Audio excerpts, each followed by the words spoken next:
বেগদিন আরাতনি করাবে ওগা গেছে কুমুই তুই বল খেলি আইব আর বল খেলে তার কিছু রে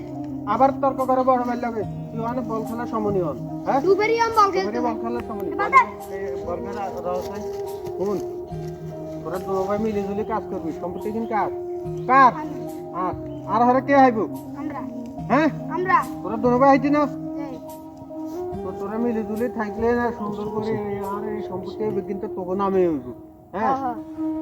তো তোরা মিলে ঝুলি কাজ কাম করবি না আর সম্পত্তি কিন আমারই জানার হরে তোকে নামে হয়ে যাবো তো তোরা কিনবি এই সম্পত্তি কিন্তু যেটা আয় হইব আর বেশিরভাগ মানুষকে আল্লাহ রাস্তায় দিবি আয়ের কেন আল্লাহ রাস্তায় দিয়ে দিবি সদ্গা করবি হ্যাঁ তবে কোনো সময় কারো করে না করিস না তাহলে আল্লাহ দেখে তো করে যা দিতে যাবো আরো ডাবলই দিবি বুঝেছি আল্লাহ কাছে আল্লাহ রাস্তায় যাতে খরচ করবে বেশি আল্লাহ তার নিয়ে আমার বেশি বাড়াই দেয় বুঝেছি আর মিলে জুলে চলি আচ্ছা আমরা বাইতে যে ভাত খাই আমরা কাম করি আচ্ছা ঠিক আছে তোরা কাজ কর কেন আচ্ছা ঠিক আছে এ মিলে জুলে কাজ করিস আচ্ছা